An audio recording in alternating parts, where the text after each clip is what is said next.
Start strong, finish strong. Wolf is always scratching. Let's roll. Up at 3:45 a.m., cardio by 4:45 a.m., hitting the iron by 6:15 a.m., in my pickup truck by 7:15 a.m., heading to work, ready to get after it, ready to shoot. There's no substitute for hard work. I'm going to make something out of myself, and it's going to be so good, it's bad. Instead of telling you what I think you should be doing, or how you could be better, or I thought, well, let me just speak from the heart, speak from my gut, and really not have anything prepared, but just tell you what's worked for me. And maybe some of the stuff that's worked for me might work for you now, currently, presently, as you guys have your goals and ambitions, but then further on down the line, as you guys continue to live your life. This idea and this notion that you could be anything you want, and you can accomplish anything you want, right? We hear that. You've heard that from the time you were little boys. You hear that now. You're already incredibly accomplished. You guys know that. The thing that has worked for me is to remember the hard times. So, and I'm sure you guys all have your processes, and again, I'm going to tell you what's worked for me. So before a big movie comes out, before, back in the days when I was wrestling with WWE, a WrestleMania match, anything big that would happen, I would always take a moment and I'd just remind myself, all right, I was evicted when I was 14. We were kicked off the island. We couldn't live in Hawaii. Had no place to live. A lot of shit happened then when I moved to Nashville. I was arrested multiple times by the time I was 16 years old. I would remember that, and it allows me then to be present in the moment and understand, holy, the stuff I have around me right now, this is the shit that I dreamed of when I was a kid. I am here. I played for University of Miami, played for great teams. Warren Sapp, Ray Lewis, they were my teammates. They were balling.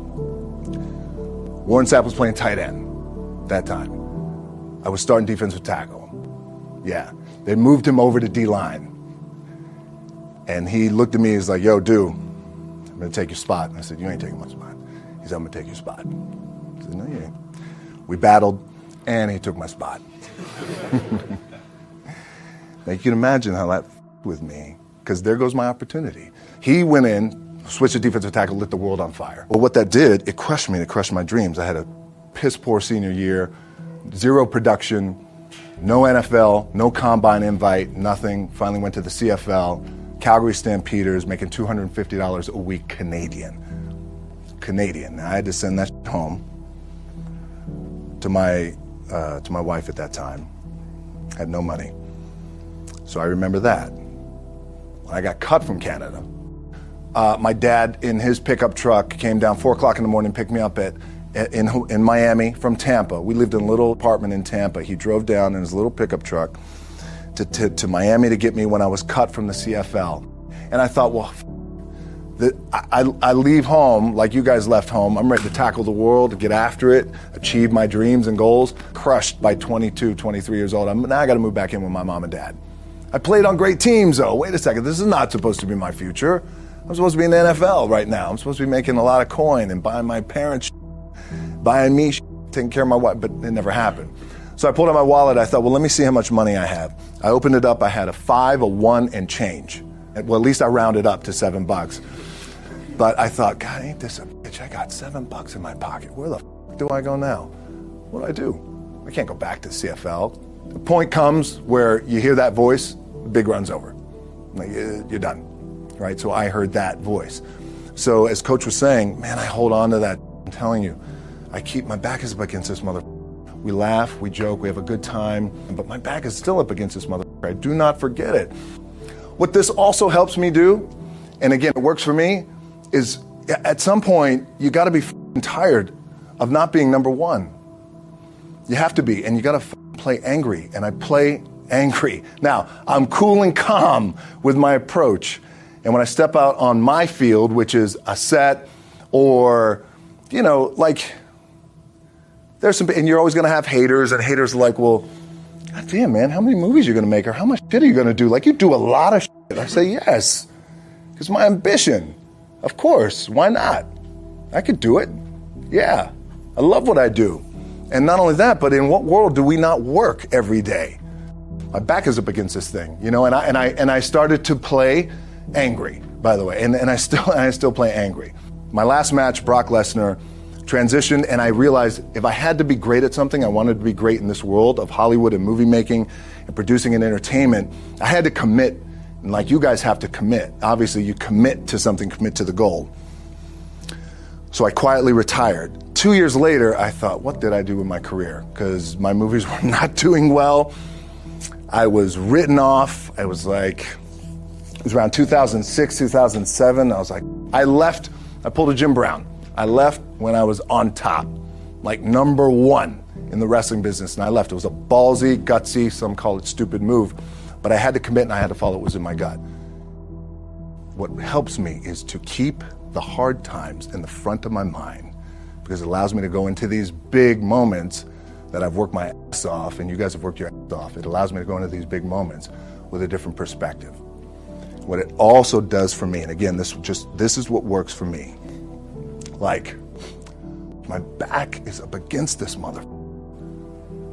Every day, it's against this wall.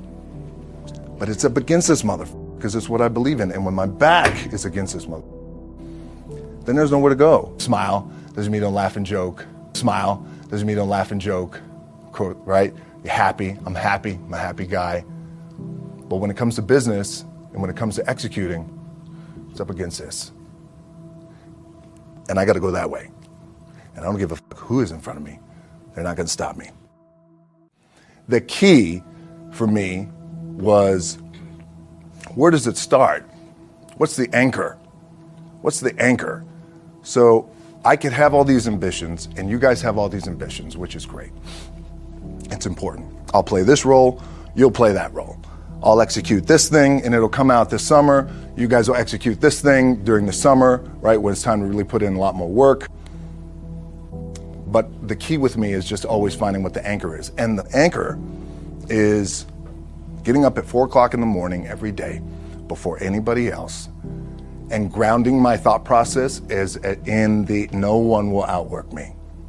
No one. I love and I respect you guys. You motherfucker won't outwork me. All starts with this. 2 hands, putting it to work. My last match in WWE, I'll share this with you guys too, is that, again, because there's a little bit of takeaway here from all this, is I wrestled John Cena. And I went in, I think it was 2013, I went in WWE champion, and we went in MetLife Stadium. We had a record-breaking attendance, which was amazing that night. We accomplished our goal. So I wrestled with John Cena. We had 45 minutes planned for the match. It's nonstop go, right? So your conditioning is tested. And at that time, I wasn't full-time in WWE. I was just doing these spot matches where I was still shooting G.I. Joe, I think, or Pain and Gain at that time. It was Fast and Furious 6 in London. Had to travel in the ring, get all my ring work in, travel back to shoot Fast and Furious, then back, WWE Raw, doing those shows, the big build-up to WrestleMania against John. We get to MetLife Stadium. It's a big night. This is it. It's game night, right? It's championship night for me. 45-minute match planned out. There's no cut. There's no, all right, well, let's pick it back up tomorrow. You know, it's go time. It's just like you guys in a game. I'm getting scared because I'm thinking, man, well, what happens if I pinch something or something like, you know, I don't know, your mind starts fucking with you in the moment. There's 85,000 people, your adrenaline's rushing. Thinking, man, what happens if I'm gonna lose my leg or some shit like this, if I've just done something to my artery? Final move of the match is his big finishing move. And I remember I'm getting up and I'm turning like this because I have to fall into him. He's gonna hit me with his big finisher. I remember turning into John and he says, and I remember thinking to myself, God, please don't let this be too bad. Just take care of me. Take care of me. Bang! Comes in the back. I get to the back. I can't move. Now I'm getting a little nervous. Get on a jet, rushed home to my doctor's down in Florida, and get an MRI. Find out that I have completely torn my adductor, the top of my adductor and my top of my quad off my pelvis. What I was proud of was to walk out on my own, but not only that, but in this moment where the odds are against you, people are watching, your team's depending on you, you either say, I'm done, or this whatever the is going on, It's temporary, and it may fuck me up at some point down the road.